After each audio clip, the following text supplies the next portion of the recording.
Hey everyone, my name is Nathan and welcome to Hale. So in today's video, I just wanted to talk about John Hughes' filmography. Now these are all the movies that he directed. He directed 8 movies in his career, and a few of them I had seen before preparing for this video, but there were about 3 or 4 that I had to watch. Recently, I just had this desire to watch Ferris Bueller's Day Off again, and after that, I just fell into a rabbit hole and started watching all of John Hughes' filmography. Before I realized it, I was only a few movies away from having seen all his movies. So I completed the list and checked out all his movies. And it may or may not have included getting a 1-week free trial on Stars on Amazon Prime. Number 8 goes to Weird Science. Okay, I'm sorry to the people who love Weird Science. To me, it was just such a ridiculous plot, and it was so stupid. I'm sorry, but it was just so dumb. Like, looking back on it, I can't think of one scene that I actually laughed at. I will say that I enjoyed seeing Anthony Michael Hall's performance. I thought that his performance was fun, but that's mostly just because I think the actor was good in his John Hughes films. It's not necessarily because I liked his character or anything. Also, on a side note, it was really weird seeing Robert Downey Jr. at such a young age. But yeah, this movie was just stupid. Number 7 goes to Curly Sue.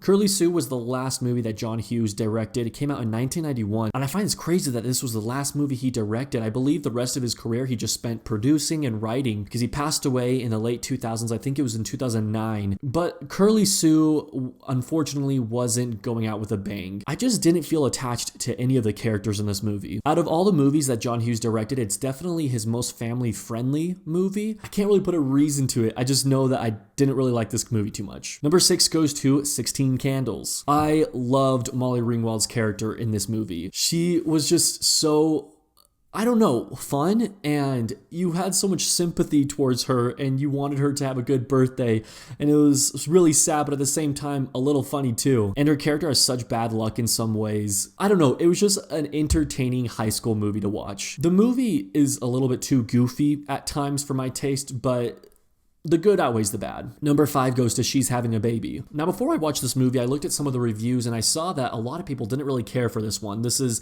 on the lower half of their rankings for John Hughes films, and I don't really understand why. I saw one review saying that they don't give enough attention to Jake's wife in the movie, but my counter argument is that it's written in the perspective of Jake, Kevin Bacon's character. If the movie was in the perspective of his wife, wouldn't it be called I'm Having a Baby? You know, like, it's in his perspective. Of course it's going to focus on him. So a few pros to the movie. I really liked Kevin Bacon's character. At times he's a little annoying, just with how much of a pushover he is, I feel, and he takes a lot of people's crap, which is kind of annoying. But at other times, it is so funny to see just what is going on in his head. The movie presents a few fantasies, a few things that are going on in Kevin Bacon's head, and a lot of them are very humorous to watch. Like, for an example, when he finds out that his wife is actually pregnant. Come on, it's not a spoiler alert. I mean, look at the freaking title of the movie. When he finds that out, it is so funny. I laughed out loud.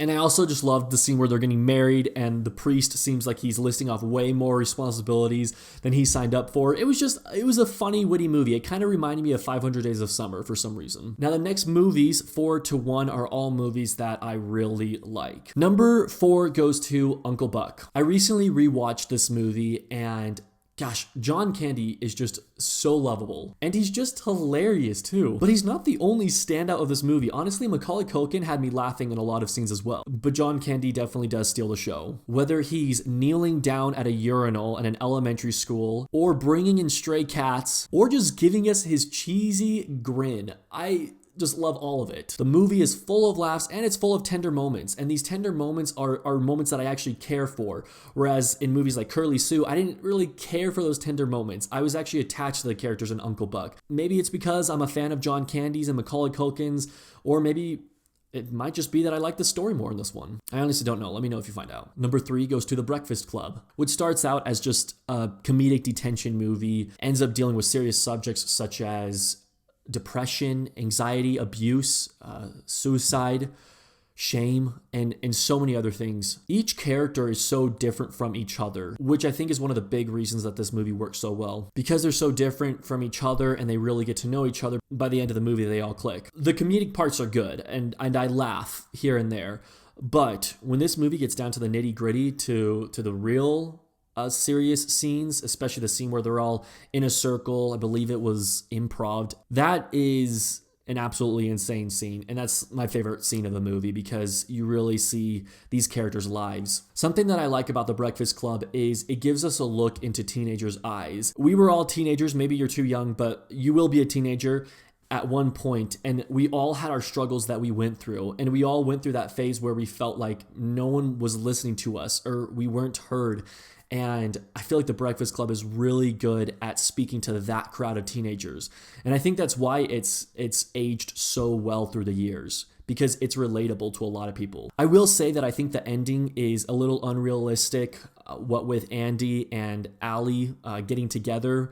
I think that's a little, I don't know, just unrealistic. It kind of goes against their characters. Everyone's kind of been low-key enemies, and then for them to kiss at the end and him to start crushing on her, I think is a little dumb. And same with Bender and Molly Ringwald's character. Sorry, I can't think of her name right now. I don't know. The ending's just a little unrealistic to me. But with that being said, I still really like this whole movie. Number 2 goes to Ferris Bueller's Day Off. This just might be my favorite coming-of-age movie of all time. I just love the idea of a movie about teenagers going on a spontaneous adventure. And Ferris Bueller, come on, that's one of the greatest movie characters of all time right there. His gags and his lies that he makes in this movie are so unbelievably funny. And you have so many iconic scenes from this movie too, such as the day parade where he gets everyone to sing along with him and dance along with him. And then there's the museum scene, and there's the scene where they're trying to get into the restaurant. There's the scene where his friend goes crazy because of the car damage. And then also, probably my favorite scene in the entire movie is when he's trying to race home before his parents get home and before his sister gets home.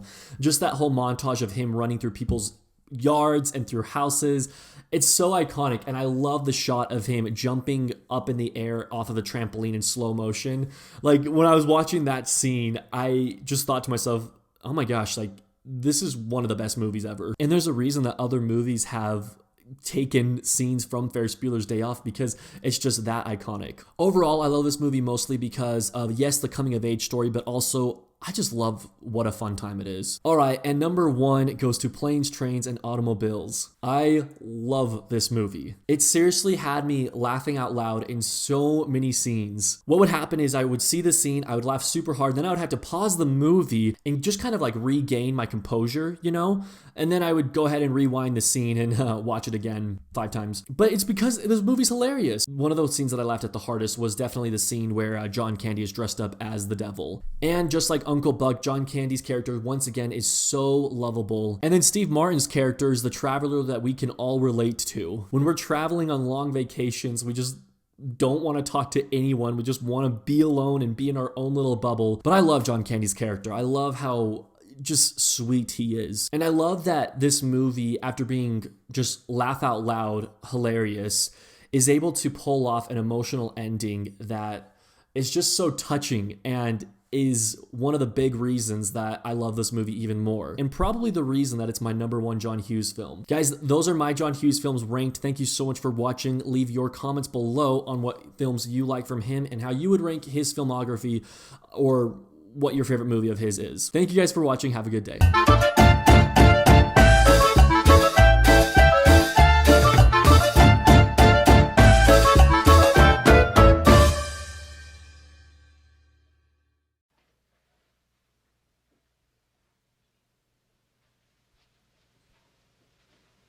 You're still here? It's over. Go home.